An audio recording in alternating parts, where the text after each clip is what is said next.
Eh bien bonjour à toutes et à tous, ici The Marvelman. Aujourd'hui on se retrouve pour la vidéo consacrée à Ant-Man The Quantum Mania, donc critique et analyse du film. Je préviens par avance, cette vidéo va contenir des spoils. Je vais pas faire trop de sections sans spoil parce que vraiment, honnêtement j'ai pas trop l'intérêt. Donc d'abord, un peu comme d'habitude, vous avez le timecode de toute façon. On va commencer par un avis général du film, plein d'infos un peu groupées. Et après un peu personnage par personnage, avant évidemment de finir par les théories bien sûr. Vous êtes prêts? On y va. Alors déjà en général sur le film, alors bon déjà mon ressenti, et ben c'est un film que j'ai aimé sans plus. C'est vraiment c'est le genre de film, je suis sorti de la salle, j'étais en mode ouais c'était bien, mais vraiment c'est tout quoi, pas un bien très enthousiaste. Aussi un autre truc par rapport au film que je me suis rendu compte, c'est que si je n'avais pas été spoilé entre guillemets leaké, si on n'avait pas eu tous les leaks avant ce film, bah en fait j'aurais été encore plus déçu. Donc que ce soit par rapport à Kang, MODOK, tout ça. En effet, en voyant le film, il y a des trucs qui m'ont pas plu et tout, mais en le sachant à l'avance, ça m'a un petit peu préparé, on va dire. Alors je sais que c'est complètement subjectif et que généralement j'aurais dû être surpris, mais voilà, et c'est vrai que si je n'avais pas su ces informations, j'aurais été vraiment très déçu et j'aurais probablement été beaucoup plus négatif. C'est vrai que le film, apparemment, de les retours que j'ai eu, ne semble pas vraiment faire l'unanimité. Il est très mal noté. Vraiment, beaucoup de gens détestent. Pourquoi je peux comprendre à certains égards, mais bon, il y a beaucoup de trucs qu'on retrouve dans plein de films du MCU, donc pourquoi celui-là en particulier, je comprends pas. Comme Thor 4 que beaucoup de gens ont détesté, je peux comprendre pourquoi, mais pourquoi adorer Ragnarok alors que c'est la même chose. Et je pense que c'est la fatigue du MCU que certains comme moi ressentent depuis un peu plus longtemps, qui commence à affecter tout le monde. C'est vrai que d'ailleurs ma salle était vide, vraiment vide, le premier jour de la sortie. C'est un peu étrange. Mais en tout cas, ouais, le début de phase 5 ne semble pas très enthousiasté tout le monde. On va voir ça, comment ça se passe. Aussi, c'est vrai que ce film est assez différent des autres films Ant-Man, je trouve. Alors oui, l'humour est toujours un peu présent, mais pas autant. C'est vrai qu'il manque beaucoup de personnages de la saga, comme Louis, enfin les amis de Scott Lang, quoi. Les parents de Cassie, plus le beau-père, là. Non pas que c'est pas comme des personnages que j'apprécie de malade, mais c'est juste, ça fait partie de la saga Ant-Man. Donc c'était bizarre de pas les avoir là. Si c'est logique qu'ils soient pas là, mais voilà, quoi. Au moins un petit caméo, une allusion aurait été cool. Que Scott, il voulait travailler avec eux, il me semble. Faire une analyse de un truc d'une société de sécurité. Là, ils en parlent pas. Justement, Cassie lui dit qu'en gros, il faut rien, quoi. Donc c'est étonnant. J'aurais aimé aussi peut-être une référence à Ghost. Peut-être on sera plus évident en Thunderbolt, mais à la base, Scott devait aller chercher des trucs antiques pour la sauver, la soigner. On ne sait pas ce qu'elle est devenue entre temps, et voilà quoi. Ok, le temps a passé depuis Endgame et tout, que depuis qu'ils sont revenus, mais bon, j'aurais bien une petite rêve quoi. Ou même un caméo de Goliath, qui était en Ant-Man 2. Peut-être un truc avec Hank Pym où il parle 2 secondes, je sais pas. Ça aurait pu être cool, mais bon. Au-delà de ça aussi, j'ai trouvé au final que les effets spéciaux n'étaient pas si horribles que ça. Alors il y a un problème d'éclairage par rapport au film, ça c'est clair. Mais bon, ça passait, c'était déjà mieux. Bon, She-Hulk, vous allez me dire, c'est une série en même temps, c'est vrai. Mais bon, c'était quand même déjà un petit peu mieux. J'ai dit un petit peu, pas non plus une dinguerie. Évidemment, on n'est pas devant Avatar, mais c'était pas si horrible que ce que j'aurais cru. Même MODOK par exemple. Aussi au-delà de ça, bon c'est un film que je trouve assez court au final, un peu comme les autres films du MCU, on va en repasser à parler par rapport à une comparaison. Les derniers, je veux dire les derniers plus récents, c'est un petit peu dommage. Et c'est vrai que c'est un film que je trouve fait un petit peu de téléfilm. C'est une critique que je faisais dans ma critique de la phase 4, et que certains films comme Thor 4, Doctor Strange 2, malgré Doctor Strange 2 que j'ai bien aimé, je trouve font un petit peu de téléfilm, un petit peu restreint. Que ce soit au niveau de l'espace, étonnamment, alors pourtant là on est dans le monde quantique dans ce film, je trouve qu'en effet ça fait un peu téléfilm. Et surtout il y a un truc que j'ai envie de dire, et pareil ça c'est un truc que je peux critiquer pas mal en phase 4, c'est que même si c'est pas obligé d'utiliser des gros projets, etc., pas de problème, c'est un film, j'ai l'impression qu'il ne s'est rien passé au final. Évidemment, factuellement, il s'est passé des choses, et évidemment, ça prépare l'avenir, on va en reparler en théorie après, mais juste, j'ai l'impression qu'on revient vraiment à un statu quo, quoi. On a une petite aventure, fin, et voilà, il tout redevient normal comme avant. Et c'est un sentiment un peu que j'ai de plus en plus avec le MCU. Alors, on sait que tout arrivera au bout d'un moment, mais c'est bizarre, je trouve qu'il y a une façon de faire qui est un petit peu étrange. Et c'est vrai que par exemple, c'est un film que je trouve, comme j'ai dit, qui passe un peu vite. Toute l'introduction au final de Kang quand il rencontre Ant-Man, je pensais que ça arriverait bien plus tôt dans le film, et au final, ça arrive, je sais pas, vers la moitié, non? Un truc comme ça. J'ai l'impression qu'on n'a pas profité assez au final. Aussi, évidemment, dans ce film, comme pareil, depuis quelques temps dans la phase 4 et tout, on a énormément de facilité scénaristique, mais vraiment beaucoup pour le coup, que ce soit rien que le début. En soi, le début n'est pas illogique, l'appareil de Cassie, tout ça, qu'elle fasse ce truc là n'est pas illogique en soi. Le fait qu'évidemment il s'active au moment où ils sont tous là, comme par hasard ça aspire tout le monde, tous les gens dont ils ont besoin. La fin, pareil, Janet qui manipule un petit truc, pouf, elle peut repartir, alors qu'il n'y avait plus trop de puissance. Il en reste un petit peu. Les fourmis aussi, on en reparlera un peu. Même si c'était un petit peu préparé, bon bah voilà, c'est quand même un peu facile. Enfin voilà, c'est vraiment un truc, une tendance que j'ai remarqué surtout dans la phase 4 du MCU. Vraiment les trucs qui sortent de nulle part, comme ça, un rebondissement, parce qu'il faut que le film avance quoi. Comme le sort de Strange dans No Way Home par exemple, ou des trucs comme ça. C'est le truc, tout le monde le sait avant de voir le film que ça va être n'importe quoi, ils acceptent parce qu'ils se disent ouais bon c'est le scénario et il fallait que ça se passe comme ça, oui mais non. Aussi un truc que je n'ai pas vraiment aimé par rapport au film, je le mets en global, c'est la fin. Enfin c'est pas vraiment tout ça. C'est qu'en fait, je sais pas si vous le saviez, j'en ai parlé dans mes récaps de news. En fait, ils ont retourné des scènes un mois avant le tournage. Et en fait, ils ont retourné la fin. Déjà parce que bon, j'ai reconnu les photos de tournage, voilà. Et même des leaks en parlaient. C'est-à-dire qu'en fait, la fin originelle en ressemble un petit peu à celle qu'on a vue. Sauf qu'en fait, MODOK n'était pas sûr de mourir. Sous-entendu, on pouvait on le voyait en fait quitter le monde quantique. Il avait prévu depuis longtemps de trahir Kang et tout. Il n'était pas du tout avec la famille Ant-Man, j'ai envie de dire. C'était vraiment une stratégie de sa part. Et ça, c'est quelque chose qui m'aurait énormément plu. On va reparler de MODOK après, en plus en détail dans sa section. Mais ça aurait été bien mieux. Et aussi, le truc un petit peu osé, je trouve, c'est qu'à la fin du film, on était censé en fait avoir, bon, plus ou moins la même fin, comme j'ai dit, tout le monde s'en va, Ant-Man qui reste et la Gabe qui vient le rejoindre. Mais Kang devait réussir à s'en aller. Et on avait Scott et du coup Hope qui restaient coincés dans le monde quantique. Mais vraiment, personne venait les chercher cette fois, c'était pas possible de toute façon. Là, on sait pas trop comment, Cassie manipule un petit truc, pouf, c'est bon, c'est fini. Et je trouve ça un peu dommage, franchement. Je trouvais que l'autre fin était beaucoup plus osée. Il y a un moment dans le film où j'ai pensé qu'ils allaient le faire, c'est quand Scott et Hope restent dans le monde quantique à la fin. Je me suis dit, ah tiens, finalement ils ont fait la première fin, et après j'ai vu que non, donc j'étais en mode, ah, dommage. Donc ça m'a déçu. Pareil, toute la fin où Scott fait une blague et tout par rapport à tout ce qui va arriver dans Kang Dynasty et Secret Wars. En soi, pareil, la scène est un peu drôle, je le reconnais. Hein. Mais c'est vrai que quand on pense à ce qui va arriver, on se dit juste, on aimerait bien un petit peu de sérieux quand même. Aussi, c'est vrai qu'au niveau de changement, il y avait eu des rumeurs qu'en scène post-crédit à la base, on est Cassie qui trouve un truc de vision, comme une espèce de protocole pour si jamais il y avait un problème, un truc d'urgence, et qu'en fait elle arrive à contacter, il me semble, White Vision et les New Avengers, enfin les Young Avengers, qui seront dans la série Vision Quest, et qui est peut-être Kate Bishop, je sais plus, il y a eu des rumeurs comme ça à un moment donné. C'est vrai que le film voulait préparer les Young Avengers à la base avec Cassie, donc pareil, est-ce que ça a été abandonné, est-ce que ça a vraiment été fait, je sais pas trop. Mais c'est vrai que ce serait cool de voir ce qui était prévu, parce que vraiment ils avaient eu plein de trucs entre le multivers, Royaume Quantique, MODOK et Young Avengers, à la base c'était un gros mélange quoi. Donc bon. Et bref, pour finir un peu en global, hein, franchement les intrigues multiverselles ne m'intéressent pas beaucoup, on va en reparler encore une fois pour chaque perso. Et vraiment je suis bien plus intéressé évidemment par le retour des Defenders par exemple et le côté street level, que ce soit avec Spider-Man 4, Born Again, ou l'intrigue un peu plus politique avec Thunderbolt, Captain America 4, Red Hulk en président, tout ça. La guerre au Wakanda m'intéresse beaucoup plus que le côté multiversel, franchement. Et le multiversel, ça m'intéresse juste pour le fanservice et les persos qui peuvent revenir, c'est tout. Vraiment le reste je m'en fiche. Bon, ça va faire encore un autre projet où voilà quoi, c'est pas très intéressant, donc un peu, on va dire, c'est le truc qui intéresse, j'ai l'impression, le moins les gens et qui réussissent le moins à faire alors que ils misent tout dessus pour la suite. Donc ça promet quand même. Et aussi rappelez-vous évidemment, hein, au cas où, que les scénaristes derrière ce film seront ceux de Avengers 5. Donc si vous n'avez pas aimé ce film, réfléchissez-y. Hein. Voilà. Donc maintenant on va passer un petit peu personnage par personnage. Il y a quand même des trucs à dire. On va commencer un peu par les gentils. Alors déjà Ant-Man. Bon, Scott c'est un personnage que j'aime bien dans le MCU. Plus évidemment en comique et tout, relief, mais je trouve qu'il fonctionne quand même, il est un peu attachant, toujours dans ce film d'ailleurs. J'ai beaucoup aimé aussi dans ce film et dans les autres films aussi, mais un peu le parallèle avec Hank Pym et Janet, là dans ce film c'est plus Janet du coup. J'ai aussi aimé qu'il était plus brutal dans ce film, surtout par rapport à la fin quand il veut chercher Cassie et tout, là vraiment pour le coup je trouvais qu'Ant-Man était assez violent, bon il n'y a pas beaucoup de scènes, mais c'était cool en fait de le voir un peu plus en côté épique que d'habitude. Même son 1v1 avec Kang à la fin était très sympathique je trouve. Et d'ailleurs ils avaient censuré le sang dans certaines bandes annonces, j'ai cru qu'ils allaient le refaire, mais non en fait, donc ça va, c'était cool. Évidemment le truc, le fait qu'il combriole entre guillemets un truc pour Kang, ça fait écho au premier film, hein. Encore une fois la boucle est bouclée, c'est assez cool. Aussi j'ai bien aimé la partie avec Ant-Man où il va récupérer le truc, la source d'énergie. C'était stylé de voir plein de possibilités de lui et tout. Juste je pensais que ça durerait un peu plus longtemps dans le film. Au final c'est genre 2 secondes, mais sinon c'était cool. Sa relation avec Cassie aussi, j'ai trouvé bien, franchement. J'ai vu des gens critiquer justement pour ce film, moi je trouve que ça allait. On sent vraiment qu'il regrette, hein. Je trouve le manque de temps, ça peut être encore une fois plus exploré bien sûr. Mais c'est vrai qu'entre le fait qu'il aille en prison, qu'il rate beaucoup d'années de sa fille, qu'il retourne en prison et après bon, un truc de, avec le bracelet électronique, encore une fois, c'est chaud. Et après les 5 ans de Endgame avec le Royaume Quantique, c'est sûr qu'on sent qu'il désespère un peu et qu'il veut se rapprocher de sa fille, c'est normal. Et j'ai bien aussi aimé dans ce film le fait qu'on remette encore une fois son image de héros. Parce qu'évidemment, Ant-Man est considéré un peu comme une blague par beaucoup de gens. Je peux comprendre aussi, hein, ces films étaient plus humoristiques déjà. Mais là, on a bien montré qu'il pouvait être sérieux et surtout utile. Bon, ce qui a toujours été le cas quand même, hein, dans Endgame, c'est grâce à lui que tout est arrangé. Mais c'est cool. D'ailleurs, j'espère qu'il y a pour les Avengers, un de son projet avec Kang, là, enfin de son aventure, qui préviennent qu'un truc se prépare. Enfin voilà, en fait, finalement, c'est vrai qu'il n'y a pas tant de choses à dire que ça, mais j'ai bien mis Scott comme d'hab. C'était assez cool. Pareil, un bon perso, mais comme d'hab, quoi, j'ai envie de dire. Ensuite, passons un petit peu à la guêpe. Alors là, c'est vrai que j'aurais un peu moins de choses à dire. Bon, elle est toujours cool et tout. C'est vrai que dans ce film-là, on a beaucoup moins de choses à explorer par rapport à elle. Bon, dans le premier film, évidemment, toute sa relation avec Hank Pym et un peu Scott. Dans le 2, évidemment, le fait qu'il va retrouver Janet, tout ça. Et qu'elle envoie à Scott. C'est vrai que dans ce film, elle a pas vraiment d'arc, à part découvrir les secrets de sa mère, évidemment. On l'explore beaucoup moins dans ce film. C'est un petit peu dommage, peut-être. D'ailleurs, elle a un très beau costume, hein, je trouve. Pour une fois, là, je trouve c'est un des seuls qui était vraiment stylé avec Sweet Kang, qui ressemble beaucoup plus au comics, c'était sympa. Ils disent aussi évidemment qu'elle a repris le relais de Pimtech, donc ça c'est cool pareil, mais je trouve dans le film ça ne sert pas à grand chose par montrer qu'elle fait des trucs humanistes. Ça n'a pas grand intérêt, peut-être pour le futur, hein, mais voilà. Enfin, encore une fois, par montrer que le personnage évolue, c'est bien, mais je trouve dans le film ça ne joue pas un assez gros rôle. Aussi, je ne comprends toujours pas comment Hank Pym peut la laisser utiliser particules, sachant la dangerosité par rapport au monde, et surtout qu'est-ce qu'elle en fait. À part lutter contre la faim dans le monde éventuellement ou des ressources, je ne vois pas trop. Bon, c'est pas très grave. Ensuite, par rapport à Cassie, bah, c'était sympa de l'avoir adulte. Un peu mieux que je pensais aussi. Sa relation avec Scott aussi. Un truc que je ne comprends toujours pas par contre, c'est pourquoi l'avoir recasté par rapport à Endgame. Bon, finalement, l'actrice actuelle en fait le taf. Mais l'autre aussi, donc vraiment, je vois pas pourquoi il l'avait recasté à la base. J'aime bien voilà, qu'elle prend un peu la direction de Scott, faire des actions plutôt bonnes mais qui la conduisent dans des mauvaises situations, en prison de ça.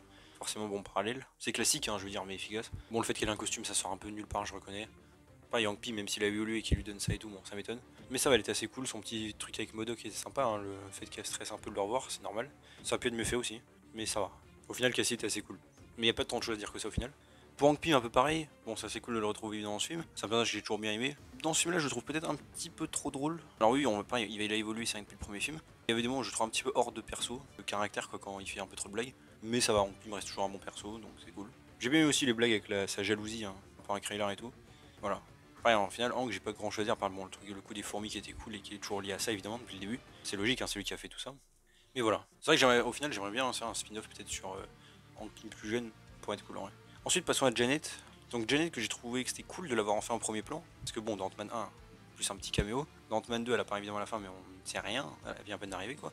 Endgame, bon, on la voit 2 secondes. Donc là, c'était cool de l'avoir enfin. Évidemment, on ressent bien son stress par rapport au monde quantique, ça c'était bien, je trouve. Le fait qu'on voit un peu comment elle a survécu, tout ça, pareil, c'était intéressant. On en reparlera du monde quantique après en général, je veux dire.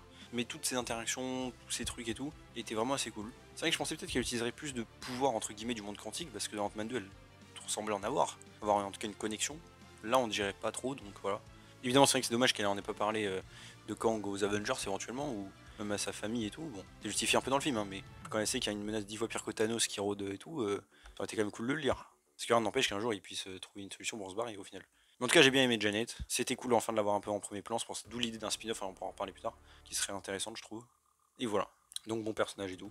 Aussi, je le case là, hein, vite fait. Mais c'est vrai que Kraylar, qui d'ailleurs, il y a eu des rumeurs que c'était un personnage d'Agent of Shield et que du coup, ça décalisait évidemment, était évidemment faux, c'était normal. Mais bon, ça m'a fait assez rigoler. Mais c'est vrai que le personnage, c'est un peu dommage, peut-être, il apparaît trop peu. Bon, c'est non pas que ce soit très intéressant, mais je pensais qu'il aurait un plus gros rôle dans le film. Mais c'est vrai qu'avoir faire venir un acteur comme Bill Murray pour 2 scènes et tout, voilà quoi, c'était pas terrible. Je pensais qu'il serait plus présent. Ensuite, passons enfin à Kang. Kang qui. Je suis vraiment mitigé par rapport à Kang. C'est vrai que pour être honnête, je n'ai pas été totalement convaincu. Bon, après, c'était pas vraiment le même dans Loki. Évidemment, ce n'était pas vraiment le même Kang, donc c'est normal qu'il soit différent. Je trouvais ça intéressant, mais un petit peu survolé dans Loki. Donc j'en attendais beaucoup plus de ce film, en tout cas par rapport à Kang. Et c'est vrai qu'au final, on n'a pas tant de choses que ça. Le personnage est bon, son agressivité est bonne, il est intriguant, mystérieux, ça j'aime beaucoup. Bon, évidemment, il joue très bien, ça c'est pas le problème. Mais c'est vrai qu'au final, ben, même si c'est pas le but hein, qu'on sache tout sur lui, surtout dans ce film, c'est vrai que j'aurais aimé en voir plus de Kang au final. On le build up beaucoup, mais voilà quoi. On n'a pas énormément de trucs avec lui. Et après, ça, c'est, je pense, la faute de la mise en scène, mais il n'est pas si imposant que ça. Enfin, si, il est un peu, mais voilà quoi. C'est vrai qu'on nous le vend comme le Thanos. Je sais que pour moi, Thanos dans la MCU, au final, j'ai bien au final, n'était pas si un monstrueux que ça. Voilà quoi. J'ai rien que pour reprendre l'exemple de la MCU, rien à voir par exemple avec une prestance ou une inquiétude par rapport, je sais pas moi, à Wilson Fisk ou Killgrave. Ces gens-là, tu les build up pendant 3 épisodes avant qu'ils apparaissent et franchement, t'as peur d'eux. Là, Kang, bah, j'étais en mode. Il est plus intéressant que menaçant quoi. Et c'est peut-être un problème. Bon, en tout cas, par ça dans le film, c'est quand même un bon personnage. J'ai bien aimé aussi sa relation avec Janet. Je pense d'ailleurs qu'il allait vraiment tenir parole hein, par rapport à Janet. Et qu'il trahit sa parole à Scott parce qu'il veut pas que ça se reproduise. Que Scott essaie de le trahir. En soi, pas niveau design, hein, costume et tout, très très stylé, franchement. Et c'est vrai qu'encore une fois, il y a un autre problème. C'est que Kang dans ce film est assez cheaté, vous l'avez vu. Hein. Surtout quand il est dans la prison avec Scott et Cassie, on voit qu'il peut les broyer et tout comme il veut. Il peut les figer, tout ce qu'on veut. Tout ça est très intéressant et très stylé, encore une fois très très bien. Le problème c'est qu'à la bataille finale, bah, il ne fait pas vraiment ça. En fait, à la base, dans les leaks, moi je vous le dis, j'avais lu qu'en gros, évidemment, il était impossible à battre vraiment imbattable, et que c'est un moment, ils arrivent à détruire un truc plus ou moins qui est lié à son costume, et qui lui annule son costume. En fait, ça, c'est ce qui se passe à la toute fin du film. Et moi, je pensais que ça arriverait déjà à un plus haut moment dans le film, et que du coup, Kang serait déjà épuisé, quoi. Qu'ils allaient pas pouvoir l'affronter. Alors qu'au final, bah non, il est en pleine possession de ses pouvoirs et tout, il l'affronte, et bon, évidemment, ils peuvent pas le battre, mais ils arrivent quand même à lui foutre des patates, à tenir un peu contre lui, alors qu'ensuite, ils pourraient les broyer en même pas une demi-seconde. Pareil pour tous les autres. Les autres, je veux bien qu'ils fassent des rayons et tout pour s'amuser avec eux et les désintégrer et montrer sa puissance, ça c'est cool. Mais ensuite, il pourrait les désintégrer d'un claquement de doigts en fait, pareil. Genre, on le voit, il le fait en prison avec Ant-Man. Il peut le figer, il peut le bloquer, il peut faire ce qu'il veut. Donc ça, c'est incohérent, factuellement. Donc c'est ça que je trouve assez dommage. S'il y avait eu un pareil, encore une fois, comme j'ai dit, un truc du style d'un autre côté, il casse un truc et du coup ça lui défaille son costume ou quelque chose comme ça aurait été plus logique. Et évidemment, bon, après il se fait battre par les fourmis. Encore une fois, c'est pas si logique que ça, dans le sens il peut pas tenir et tout et ça perce le bouclier au bout d'un moment. Ok, c'est juste quand on te dit que ce mec-là a battu plusieurs Avengers plein de fois et tout, bah s'il se fait battre par des fourmis, c'est pas très impressionnant quoi, niveau crédibilité. Je veux dire, je sais pas, moi je prends un exemple comparaison, Darkseid dans Justice League, évidemment de Snyder, on voit le flashback où il envahit la Terre, et là il n'était pas du tout à son prime, il n'avait pas ses pouvoirs encore, enfin en tout cas pas le rayon Omega. Dans le film il se fait battre, parce qu'il s'est fait attaquer par Zeus, des Green Lanterns, et Ares qui lui a mis un coup à la gorge, il est très violent. Et c'est les dieux quoi, c'est pas une Amazon random ou un humain random qui lui a mis un coup dans le dos, qui a battu Darkseid comme ça, non. Est-ce que je veux dire la comparaison? Là, on a un mec qui a son prime et qui a vraiment tous les pouvoirs qu'il est censé avoir, et il se bat par des fourmis. Donc, même si encore c'est pas incohérent en soi dans l'histoire, on se dit juste, mais comment ce mec-là peut rester aux Avengers? C'est complètement impossible. Donc voilà, pour moi, c'est incohérent qu'il n'ait pas tué tout le monde à la fin en même pas une demi-seconde, quoi. C'est vrai que ça aurait été cool aussi de voir Kang vraiment faire un truc menaçant. Dans le sens, je sais pas, un flashback où il détruit des timelines, on le voit être vraiment tuer des peuples, mais genre vraiment pas juste un petit flash de 2 secondes. Pour le coup, comme Gore, par exemple, qui tue quasiment aucun dieu, c'est vrai qu'au moins Thanos, quand il a apparu vraiment pour la première fois, il a tué 2 persos assez importants et éclaté Hulk. Au moins, c'était menaçant ça pour le coup. pour un gros méchant de saga, je parle. Non, on prend les séries Marvel TV en général, bon là les méchants étaient souvent géniaux, mais et menaçants, mais voilà. Donc dommage pas avoir montré ça pour vraiment renforcer le côté menaçant. Parce que quelqu'un qui va voir Ant-Man 3, savoir que Kang sera de retour et tout, sera le méchant de la phase, et je suis sûr c'est un méchant random et il est mort. C'est tout ce qu'il va se dire. À part les scènes post-crédit, mais voilà. En espérant qu'il se rattrape dans les prochains films éventuellement, mais ce sera un peu tard. C'est vrai que même Thanos dans les Gardiens de la Galaxie, il apparaît assez vite fait un peu caméo, mais il était menaçant beaucoup pour le coup. Il traite Ronan comme si c'était un déchet et tout, alors que Ronan c'est méchant du film. Et voilà quoi. C'est impressionnant. Sinon, par ça, un truc que j'ai trouvé marrant, c'est Kang dans le film, qui évidemment parle beaucoup du temps, bon c'est normal, mais j'ai trouvé c'est marrant qu'au final, pour quelqu'un qui est aussi patient, qui connaît autant le temps qu'il est en dehors, il est très très impatient, je trouve, dans le film. Et ça, c'est drôle, c'est un bon paradoxe, je trouve. C'est pas une incohérence, hein, justement, je trouve ça un bon truc.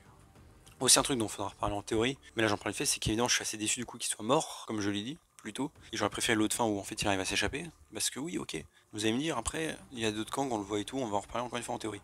Oui, mais ça, c'est le Kang, c'est le Kang le conquérant. Et moi, je voulais lui. Je voulais que ce mec-là, il revienne. Bon, après, c'est pas impossible qu'il revienne, j'en sais rien, moi. Mais bon, on en reparlera après. Je préfère vraiment ce Kang-là, on va dire.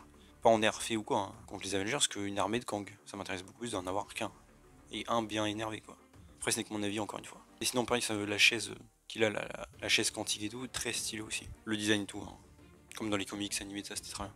Ensuite, on va passer un peu à MODOK. Alors bon, évidemment, MODOK, bah, très décevant. En fait, MODOK, c'est bizarre, j'ai même plus de sentiments par rapport à lui. Niveau design, bon, ça passe. Encore une fois, je peux comprendre. Ceux qui créent des effets spéciaux, ça je peux comprendre. Mais niveau design, bon, ça va. Ils ont pu faire un truc plus réaliste à la Marvel Avenger, mais je trouve que là ça passe. Le casque en plus, bon, même si pour cacher la CGI, c'est pas incohérent dans l'histoire pour se protéger. Niveau comportement, bah ça va, il ressemble plus au MODOK un peu plus récent, qui a aussi un peu dans la série, animé, un MODOK plus comique. En soi, ça me dérange pas vraiment. Le problème, c'est sa fin qui me dérange. Et c'est vrai qu'on le coupe un peu trop pour des blagues, et c'est juste un peu dérangeant quoi. Des fois, il parle de son histoire et tout, et j'étais juste en mode ouais, c'est intéressant. Et il le coupe, et du coup, ça m'énervait. Dernièrement, on le voit à poil, c'était un peu dégueu. Donc vraiment j'attendais vraiment le. Aussi oui donc comme je dis ça. Le fait qu'il redevienne sympa entre guillemets bon. Franchement c'était nul. Heureusement moi je le savais à l'avance, sinon j'aurais été très déçu. C'est vrai que Darren Cross était un peu fou dans l'MCU, mais voilà quoi. À ce point là, voilà. Encore une fois on nous aurait fait le coup du MODOK comme c'était prévu à l'origine apparemment dans le script. Qu'en fait il prévoyait de trahir Kang depuis un bon moment et que c'était une occasion pour lui de faire passer pour un mec sympa et tout. Il profite de la naïveté de Scott Lang, ça aurait été très cool. Et qui retourne après dans l'MCU pareil. Donc là, un mois d'un twist plus tard, hein, évidemment. Rappelez-vous, là ils ont fini MODOK. On a eu MODOK pour 2-3 petites scènes d'action dans le MCU et c'est fini. Comme je dis, le mec il aurait pu retourner sur Terre, peut-être reprendre l'AIM aussi, ou faire une nouvelle organisation, faire des plans quoi. Prendre sa revanche et tout, avec la nouvelle technologie aussi qu'il a pris avec Kang. Bah non, on n'aura jamais ça. Il s'est fait déglinguer au premier film. Parfait. Mais encore une fois, ça je le savais à l'avance, il y avait juste l'espoir qu'il survive en tout cas dans une version. Et d'ailleurs quand je pense à Marvel Studios, parce que j'ai une vidéo consacrée à MODOK si vous pouvez aller voir, où j'ai parlé toutes les fois il a failli être dans le MCU, que ce soit en film ou série, et ben maintenant je peux donner mon avis. Oui, j'aurais 1000 fois préféré qu'il soit par exemple dans Agent of Shield, comme c'était prévu dans la saison 4-5, avec Anton Ivanov. Enfin bref, allez voir ma vidéo si vous voulez en savoir plus. Ou même dans Secret Warriors. J'aurais 1000 fois préféré en tout cas dans Agent of Shield. Et je pense qu'il aurait été 1000 fois mieux exploité. Alors oui, forcément au niveau effets spéciaux CGI ça aurait été sans doute moins bien. Mais au niveau du personnage, je pense qu'il aurait été 1000 fois mieux. Et j'exagère pas. Vraiment quoi, Marvel Studios qui empêche pendant des années une série de faire un perso parce qu'ils ont des plans. Et pour que les plans soient juste un petit film running gag où il est pas apparaît quasiment pas mort. Voilà. Pas ouf. Hein. Et d'ailleurs, ça me fait toujours rigoler à l'époque cet argument, que ce soit pour Agent of Shield ou d'autres séries, que Marvel Studios aurait traité 1000 fois mieux les personnages, plus puissants, plus comics accurate. Peut-être en design, oui, mais niveau personnage, absolument pas. Marvel Studios en design pas mal, franchement. Mais bon, à part ça, comme j'ai dit, le design, je trouve ça passe, les actions, si du coup on en profite pas beaucoup, ça passe aussi. Ça aurait été cool de le voir plus en fait. Et Darren Cross en soi, bon, c'était pas un perso nul, c'était juste un peu osef. Et c'était cool quand même de le revoir. Et revoir tous les membres, on va dire, de la Ant-Man famille. D'ailleurs, je pensais à une petite incohérence, c'est donc. Bon, pas le fait qu'il soit dans le monde quantique, hein, ça vous le savez à la fin d'Ant-Man 1, il est un peu déformé, il disparaissait, bon, c'est pas illogique qu'il y soit. Par contre, Kang a besoin de particules PIM pour aller récupérer le truc, et bah, Darren Cross sait en faire. C'est le principe du premier Ant-Man. Il a réussi au final à la fin à stabiliser la formule. Donc il pouvait littéralement en refaire et des Kang plutôt pour le vaisseau. Donc ça c'est incohérent. À moins que c'est parce que Scott avait détruit toutes les données dans son labo et qu'il savait plus les faire de tête. Mais bon, je trouve ça un petit peu abusé. Surtout avec la technologie de Kang et tout, il aurait pu franchement refaire. Mais bon, le mec c'est pas une brêle quoi. Voilà, j'avais pensé à ça aussi. Aussi un truc dont je voulais reparler vite fait, c'est le royaume quantique en global. Hein. Et bah pareil, je trouvais ça finalement assez mieux que ce que je pensais. Alors oui, c'est vrai qu'on peut-être on se fiche un petit peu du monde. C'est des personnages sans doute qu'on verra jamais. Mais j'ai trouvé toute l'idée assez cool. Rien que le fait que par exemple qu'on ait besoin d'un truc pour parler et se comprendre, assez intelligent. Pas comme dans le MCU où tout le monde parle anglais par exemple. Enfin le MCU en général, en dehors quoi. Les décors pareil n'étaient pas si nuls franchement. Bon après les effets spéciaux c'est autre chose mais je trouve que ça allait. Il y avait une petite ambiance Star Wars et tout qui était sympa en vrai. Les créatures pareil. J'avais l'impression en fait que c'était vraiment sorti d'un comics. Que ce soit niveau design ou créativité franchement. Et c'est pas le truc qui me passionne le plus du film ou quoi. Juste je trouvais que c'était un bon environnement et voilà c'était assez cool. Comme j'ai dit les créatures, les gens qui y sont aussi. Ouais, ils sont un peu random, je le reconnais. On les reverra sans doute pas, je le reconnais aussi. Mais je trouve que ça passait. Les peuples contre Kang et tout, c'était assez cool. techniquement, je veux dire. Le fait qu'il y ait plein de monde enchevêtré, c'est ça qui donne cet aspect aussi bizarre au monde quantique, pareil. J'aime bien. En vrai, peut-être incohérence, c'est qu'il me semble qu'en Pi me disait que c'était obligé d'avoir un casque, sinon on était broyé ou je sais pas quoi. Dans Ant-Man 1, bah, que ça pouvait rendre fou. Oui, l'idée, je crois, le cerveau était endommagé. Bah, au final, apparemment pas. Donc ça, c'est une petite incohérence, mais bon, ça passe quand même. Encore une fois, le royaume quantique, au final, c'est assez cool et mieux que ce que j'aurais cru, honnêtement. Donc plutôt bon point pour moi. Et il serait peut-être cool qu'on le revoie plus tard, éventuellement, hein. Pour une autre occasion, peut-être Avengers ou quoi, ça pourrait être cool encore. Aussi par rapport à niveau timeline et références au MCU, des petits liens. Bon évidemment il y a le livre de Scott qui mentionne beaucoup d'Avengers, Rocket et tout. Ça vous l'avez vu dans le film, c'était assez cool. D'ailleurs j'ai bien aimé tout le délire autour du livre, c'était marrant. D'ailleurs on peut l'acheter en vrai, ils l'ont fait en vrai. On confond avec Spider-Man aussi, c'était marrant. On a le petit cameo de Jimmy Woo, bon franchement ça sert pas à grand chose. Je pensais qu'il a un petit plus gros rôle. En vrai c'est pas très grave, hein. Mais c'était assez marrant de voir le payoff de la bague dans Ant-Man 2. Aussi niveau timeline, a priori ça se passe en été de 2025, puisque le réal a dit que Cassie avait 18 ans. Je dirais en été, hein, vu le temps dans le film, il n'y a pas beaucoup de moments pour y aller. Donc peut-être avant Black Panther 2 après, bon on verra. Quand je serai fixe niveau timeline, je vous le dirai. Et d'ailleurs on a une belle incohérence dans le film, car Cassie dit que le Yellow Jacket était dans sa chambre et tout, de l'attaquer quand elle avait 6 ans. Sauf que dans le premier Ant-Man, en fait c'est 8 ans. Donc non, franchement ça promet du lourd hein, pour Marvel avec leur timeline qu'ils préparent. Hein. Encore une fois on n'aura jamais de bonne timeline du MCU je pense, à part celle du wiki du MCU qui est vraiment la meilleure et la plus cohérente. Bref, donc Cassie avait 8 ans quand Yellow Jacket l'attaquait, pas 6. Voilà. Ensuite, passons un petit peu maintenant aux théories. Alors, plus par rapport à Kang, évidemment, Avengers 5, 6, tout ça. Et aussi Loki saison 2. Bon, déjà, vous avez vu la première scène post-générique, il y a le conseil des Kang, avec Immortus, Ramarut. Il me semble que c'est tout ça. Et on en voit plein d'autres. Et alors, honnêtement, cette scène à part qui se réunissent et tout, bah voilà. Hein. Je pense que ça tease Avengers 5 et qu'on les verra, je pense, contre les Avengers d'Avengers 5. À part ça ne dit pas grand chose, et encore une fois, ce n'est pas un truc qui m'intéresse particulièrement. Voir plusieurs Kang, ouais, c'est cool. Mais j'espère vraiment que dans Avengers 5 et même après 6, on aura juste le Kang, le conquérant normal, quoi, contre les Avengers. C'est peut-être un peu classique, mais perso, je préfère ça. Le futur aussi de Kang, quand il dit que tout va se finir et tout. J'imagine qu'il a vu que ce serait le Beyonder, oui, parce qu'il y a des rumeurs qui disent que le Beyonder sera bien dans Secret Wars, mais que ce sera Kang, en tout cas une version de lui. Donc voilà, j'imagine que tout ça, ça pourrait être cool. Que j'imagine qu'il y aura un Kang ou deux qui se rejoindront aux Avengers. Je parle le plus gentil, et qu'il y en a un qui deviendra celui qui demeure dans Loki, faisant ainsi une boucle temporelle. Bon, voilà quoi, à part teaser les Kang, en fait, la semaine prochaine, ils ne se disent pas grand chose. Hein. À part qu'ils reviendront et qu'il y en aura plusieurs, voilà. Et encore une fois, pour moi, c'est pas très intéressant. Je préférais qu'il y en ait, en tout cas après, que un, mais qui soit très violent. Et qui a vraiment des beaux combats. Évidemment, ça tease aussi Loki saison 2, ça vous l'avez vu. C'est vrai qu'il y avait des rumeurs, hein, finalement, qu'il y ait plus de variantes de Kang dans Loki. Encore une fois, hein, je l'avais déjà dit dans mes récaps de news, hein, cette scène, qu'on avait en scène post-crédit, qu'on est l'inventeur. Je sais plus comment il s'appelle ce variant de Kang. Donc qui est dans le passé et tout, et qui fait pas des tours de magie, mais dans l'esprit quoi. C'est un inventeur, et il me semble que c'est lui qui crée Chronopolis, normalement. Donc la ville avec Kang et tout. Donc voilà quoi. Je pense que Loki va enquêter aussi sur Sylvie dans Loki 102, et qu'il va avoir du coup des variants et tout. Et il commence à s'inquiéter. Et on sait qu'il y aura des nouveaux variants, a priori, qui vont diriger le TVA par Kang. Même si des rumeurs disaient qu'en fait c'était une mascarade et qu'en fait c'était Sylvie. En tout cas, il y a un variant de Sylvie plus âgé qui dirigerait le TVA. Bon, tout ça on verra évidemment encore une fois, Loki 102 est fini. Mais ce sera lié à ça évidemment. Et j'espère en apprendre plus quand même sur Kang. En tout cas sur les Kang. Mais voilà quoi, ça c'est un truc que je veux dire qu'on sait déjà, c'est des théories que je fais mais que je pense que tout le monde a pensé au final. Donc voilà. Aussi alors ça c'est pas teasé mais c'est moi qui le fais. C'est par rapport à Ant-Man 4. On sait qu'il y a déjà eu des discussions. Ils l'ont dit officiellement. Et c'est vrai qu'en vrai je ne serais pas complètement contre Ant-Man 4. Mais cette fois-ci Ant-Man qui se passe dans le monde réel, on va dire, à San Francisco. Que ce soit un peu une vraie fin entre guillemets Ant-Man. Parce que comme j'ai dit, ce film manquait de beaucoup de choses qui faisaient la saga Ant-Man, comme bon les potes de Scott Lang bien sûr. C'est pas des persos que j'apprécie énormément mais ça fait partie de la saga. C'est comme s'il n'y avait pas eu, je sais pas moi, Tante May dans Spider-Man 3 de Sam Raimi. Voilà, ça serait bizarre. Les parents de Cassie, enfin le beau-père et la mère. Donc j'ai envie de dire pourquoi pas faire une suite et tout avec ça. Comme méchant, on pourrait retrouver Sonny Burch qui était en Ant-Man 2. Bon, bref, c'est pas un méchant qui me passionne du tout. Je dis juste niveau logique. Au lieu de nous utiliser un truc qui ne mène à rien, autant le conclure. Son employeur aussi, on ne sait toujours pas qui c'était, hein, il y avait plein de théories. Moi je dirais peut-être le leader au final, qui était dans Ant-Man, enfin qui était en Hulk, je veux dire, et qui va revenir bientôt.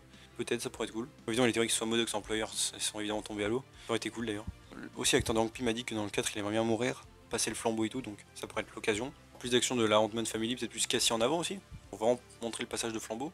Avec Scott, peut-être qu'il pourrait être en secondaire et tout. Je trouve que c'est un truc qui pourrait être intéressant dans Ant-Man 4. Après voilà.